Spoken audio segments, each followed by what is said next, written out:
An expression in Python is a combination of operators and types that evaluate to produce a new value. So we know that in Python, there are several different types. So let's go ahead and list those out. So we've gone over the int type, we've gone over the float type, the stir type, and the list type. And let's convert all of these into comments. And we know that in Python, we have arithmetic operators. And we've gone over a few of those, such as addition, which is represented with the plus sign. We've gone over subtraction, which is represented with the minus sign. We've gone over multiplication, which is represented with the asterisk. We've also gone over division, which is represented with the /. And we've also gone over the exponent, which is represented with 2 consecutive asterisks. So we can combine arithmetic operators with types to produce a new value. And this is what we would refer to as an expression. So let's see a few examples of this.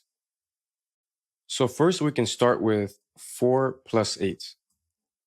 And if you notice here, I have a space on the left side of the addition operator and a space on the right side of the addition operator. And this isn't necessary.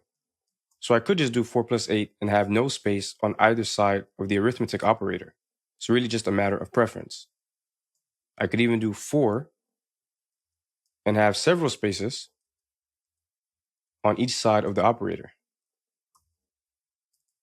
Personally, I prefer just doing one space on each side of the operator for clarity, and it's easier to read that way. And we know that 4 plus 8 is going to evaluate to 12.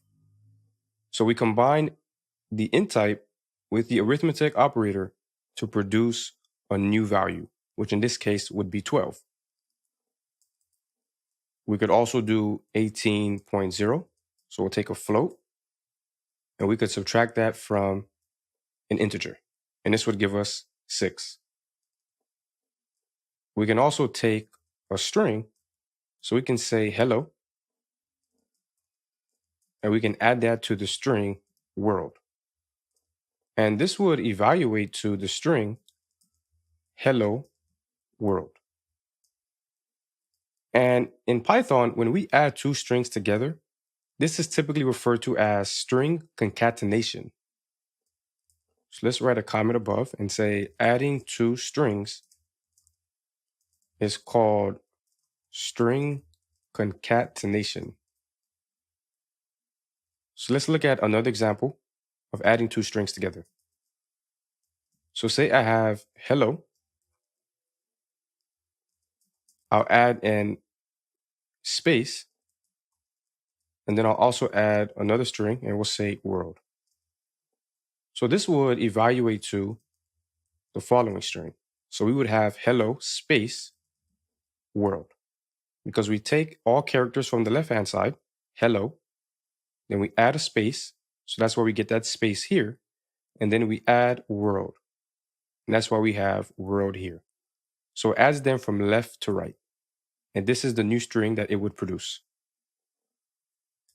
We can also even add lists together.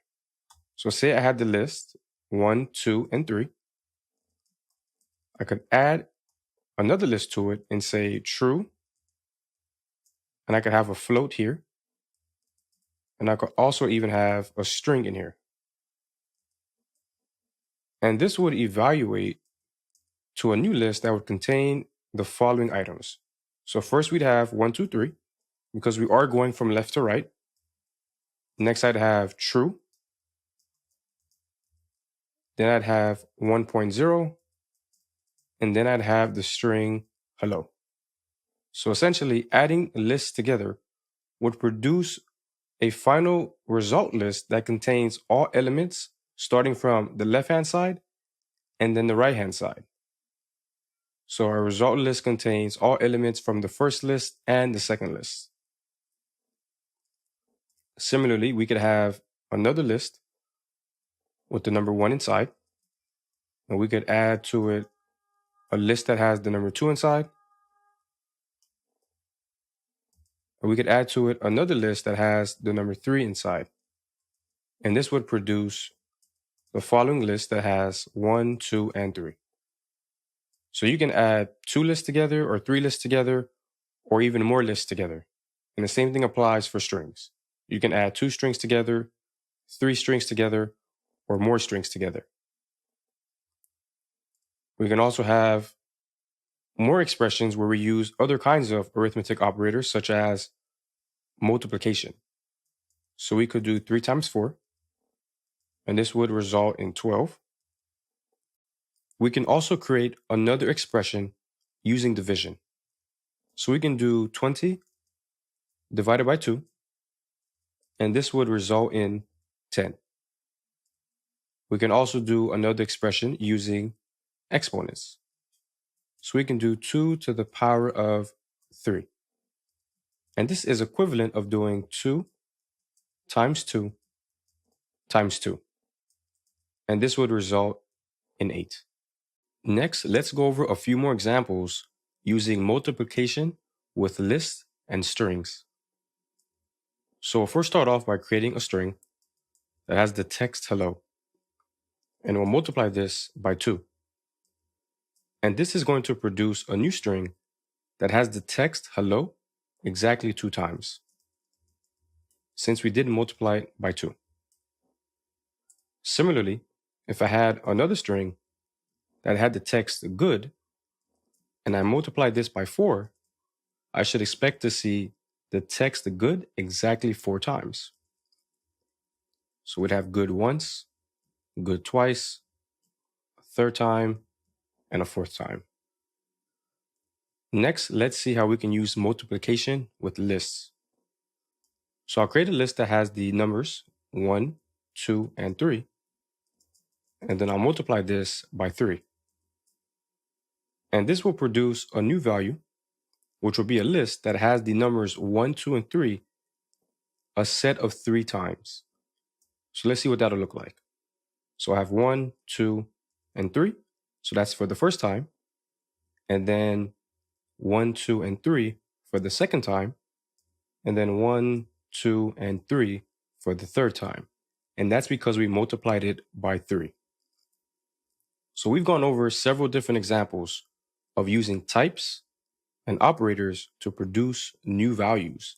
And this is essentially what an expression is.